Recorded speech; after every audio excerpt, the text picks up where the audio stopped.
அனைவருக்கும் தினம் ஒரு தகவல் சார்பாக இனிய வணக்கங்கள். இன்றைக்கி நம்ம பார்க்க போகிற பதிவு நாளை 21/4/2024 மிக முக்கியமான மதுரையில் நடக்கக்கூடிய மீனாட்சி சுந்தரேஸ்வர் திருக்கல்யாண நிகழ்வு.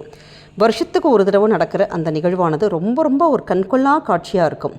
அப்படிப்பட்ட அந்த நிகழ்வில் முக்கியமான இந்த தாலிச்சரடு மாற்றக்கூடிய நேரம், இது எதுக்காக அந்த வருஷத்துக்கு ஒரு தடவை அந்த திருக்கல்யாணம் அன்னைக்கு நம்ம வீட்டில் எதுக்காக தாலிச்சரடு மாற்றுறோம், அதுக்கான காரணங்கள், அதோட நேரம், அந்த பூஜை முறைகள் பற்றி நம்ம இந்த பதிவில் பார்க்க போகிறோம். பதிவுக்கு போகிறதுக்கு முன்னாடி நம்ம சேனலை இது வரைக்கும் சப்ஸ்கிரைப் பண்ணாதவங்க கண்டிப்பாக சப்ஸ்கிரைப் பண்ணிக்கோங்க. அப்போ தான் எங்களுடைய எல்லா பதிவுகள் நோட்டிஃபிகேஷன்ஸ் உங்களுக்கு உடனே வரும். இப்போ நம்ம பதிவை பார்க்கலாம். எல்லாருக்குமே மதுரை அப்படின்னு சொன்ன உடனே நமக்கு கண்ணு மூடி இருந்தால் கூட ஞாபகத்துக்கு வர்றது என்னன்னு கேட்டிங்கன்னா மீனாட்சி அம்மன் கோவில் தாங்க. ஏன்னா மதுரைன்னு சொன்னாலே மீனாட்சி அம்மன் கோவில் பிரபலமாகிற அளவுக்கு அந்த அம்பாள் ரொம்ப சக்தி வாய்ந்தவங்க. இந்த மீனாட்சி அம்மன் கோவிலில் சித்திரை திருவிழா 12 நாள் ரொம்ப விமர்சனையாக நடக்கும். இந்த வருஷத்தில் இந்த மதுரை சித்திரை திருவிழா ஏப்ரல் 12ஆம் தேதியே கொடியேற்றத்தோடு ஆரம்பிச்சிருச்சு.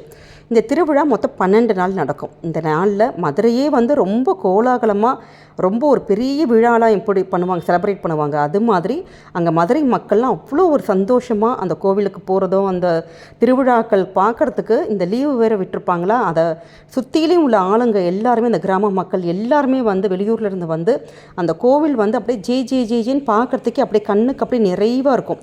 அப்படிப்பட்ட ஒரு மதுரை மாநகரில் இந்த சந்தோஷமான இந்த ஒரு சூழ்நிலையில் முக்கியமான நிகழ்வு எதுன்னு கேட்டிங்கன்னா மதுரை மீனாட்சி அம்மனுடைய திருக்கல்யாண வைபவம் தான்.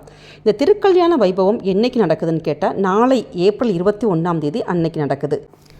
மதுரையில் இந்த கல் அழகர் ஆற்றுல இறங்கக்கூடிய அந்த முக்கியமான வைபவம் ஏப்ரல் 23ஆம் தேதி நடக்குது. குறிப்பாக இந்த மீனாட்சி சுந்தரேஸ்வர் கல்யாணத்தன்னைக்கு பெண்கள் அவங்களுடைய வீட்டில் அந்த நம்முடைய பழைய தாலிக்கயிறு இருக்குது பார்த்திங்களா, அதை ஒரு புதுப்பிச்சுக்கிற வழக்கம் இன்றைக்கு வரைக்கும் நடைமுறையில் இருக்குங்க.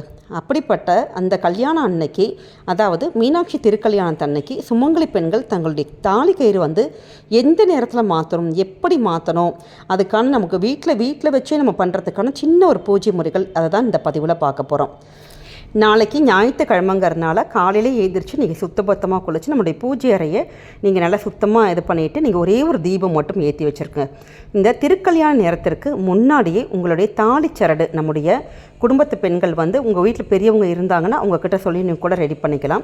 இல்லாட்டி நீங்களே தாலிச்சரடு ரெடி பண்ணி வச்சுக்கணும். அதாவது சுமங்கலி பெண்கள் இது என்ன சடங்குன்னு கேட்டிங்கன்னா, சுமங்கலி பெண்கள் தங்களுடைய கழுத்தில் ஃபஸ்ட்டு ஒரு மஞ்சள் சரடு கட்டிக்கணும். அதுக்கப்புறம் உங்கள் தாயில் இருக்கிற குண்டுகளை இந்த புது கயத்தில் ஒவ்வொன்றா நம்ம கோத்துட்டு மஞ்சள் குங்குமம் போட்டு வச்சு அம்பாளுடைய பாதத்தில் சுவாமி ரூமில் நீங்கள் வச்சிடணும். வச்சு முடித்ததுக்கப்புறம் கரெக்டாக மீனாட்சி சுந்தரேஸ்வரர் கல்யாணம் நடக்கக்கூடிய அந்த ஒரு நேரம், அது எந்த நேரம் கேட்டிங்கன்னா காலை 8:35 8:59 மணி வரைக்கும் இருக்குங்க. இந்த நேரத்தில் எல்லா டிவி சேனல்லையுமே மீனாட்சி சுந்தரேஸ்வர் கல்யாணம் நடக்கிறது நம்ம லைவாகவே நிறைய இடத்துல காமிப்பாங்க.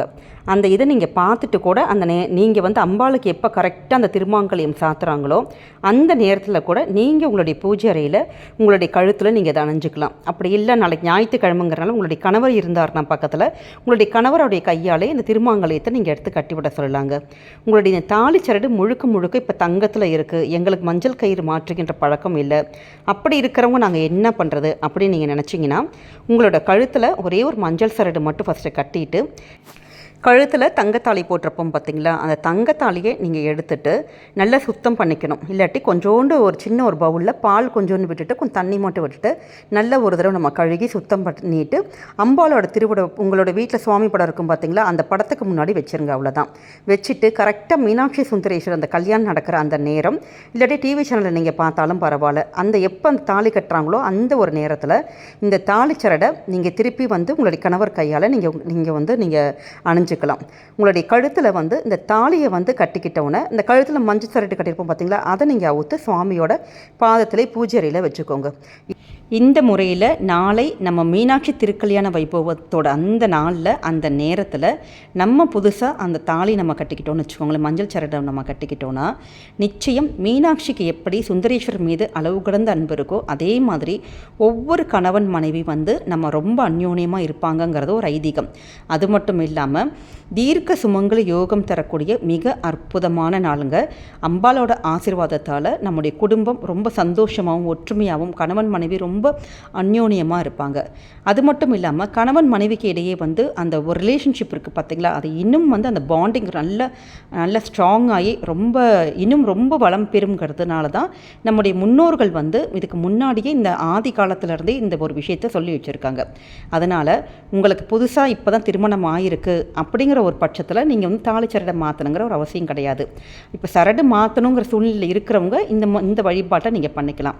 ஒரு சிலர் வந்து கணவன் மனைவி வந்து 2 பேர் வந்து தனித்தனியாக பிரிஞ்சிருப்பாங்க. ஆனால் வந்து மனைவிக்கோ கணவனுக்கோ கண்டிப்பாக வந்து சேரணும் அப்படிங்கிற ஒரு தயக்கம் இருக்கலாம். அப்படிப்பட்டவங்க பெண்கள் வந்து நாளைய தினம் இந்த நேரத்தில் இந்த முகூர்த்த வேளையில் நீங்கள் உங்களுடைய மஞ்சள் சரடை நீங்கள் மாற்றிக்கிட்டிங்கன்னா அடுத்த மீனாட்சி சுந்தரேஸ்வரர் திருக்கல்யாண நிகழ்ச்சிக்குள்ளே நீங்கள் கணவன் மனைவி 2 பேருமே ரொம்ப அந்யோன்ய தம்பதிகளாக மாறிடுவீங்கிறது ஒரு ஐதீகம். அதனால் நாளைய தினத்தை நிச்சயம் தவற விடாதீங்க. நாளை இந்த கல்யாண வைபோகத்தில் நம்ம இது மாதிரி பண்ணுறப்ப, இந்த பூஜை பண்ணுறப்ப உங்கள் சுவாமிக்கு கண்டிப்பாக ஏதாச்சும் ஒரு இனிப்பு பலகாரம், நம்ம வீட்டில் கேசரியோ, உங்களால் என்ன சக்கரை பொங்கலோ, உங்களால் என்ன பண்ண முடியுமோ நாளைக்கு சுவாமிக்கு பண்ணி, உங்களால் என்ன பூஜைகள், மல்லிகைப்பூ வாங்கி வைக்கிறது, நான் சுவாமிக்கு பிடிச்ச சிகப்பு கலர் அந்த பூக்களால் நம்ம அலங்காரம் பண்ணி நல்லபடியாக சுவாமிக்கு பூஜை நிறைவேற்றிட்டு இந்த எப்படி ஒரு கல்யாணத்துக்கு நம்ம ரெடியாவோமோ அதே மாதிரி நல்லபடியாக நாளைய தினத்தில் மஞ்சள் சரடு நீங்கள் மாற்றிக்கோங்க. கணவன் மனைவியை சேர்ந்து தம்பதி சரீரமாக நீங்கள் அம்பாள் முன்னாடி சுவாமி ரூமில் நீங்கள் விழுந்து நமஸ்காரம் பண்ணிக்கலாம். வீட்டில் குடும்பத்தில் பெரியவங்க இருந்தாங்கன்னா அவங்களுடைய காலையும் விழுந்து நீங்கள் ஆசீர்வாதம் வாங்கினீங்கன்னா குடும்பத்தில் சந்தோஷம் பல மடங்கு பெருக்குங்க. இந்த பதிவு உங்களுக்கு பிடிச்சிருக்குன்னா ஃப்ரெண்ட்ஸ் அண்ட் ஃபேமிலி மெம்பர்ஸ்க்கு ஷேர் பண்ணுங்கள். அவங்களும் இதை பார்த்து பயன்பெறட்டும். மீண்டும் வேறொரு நல்ல பதிவோடு சந்திக்கிறோம். நம்ம சேனலை இது வரைக்கும் சப்ஸ்கிரைப் பண்ணாமல் பார்த்துட்டு இருக்கவங்க கண்டிப்பாக சப்ஸ்கிரைப் பண்ணி உங்களுடைய ஆதரவு சப்போர்ட் எங்களுக்கு கொடுங்க. வேறொரு பதிவோடு சந்திக்கிறோம். நன்றி, வணக்கம்.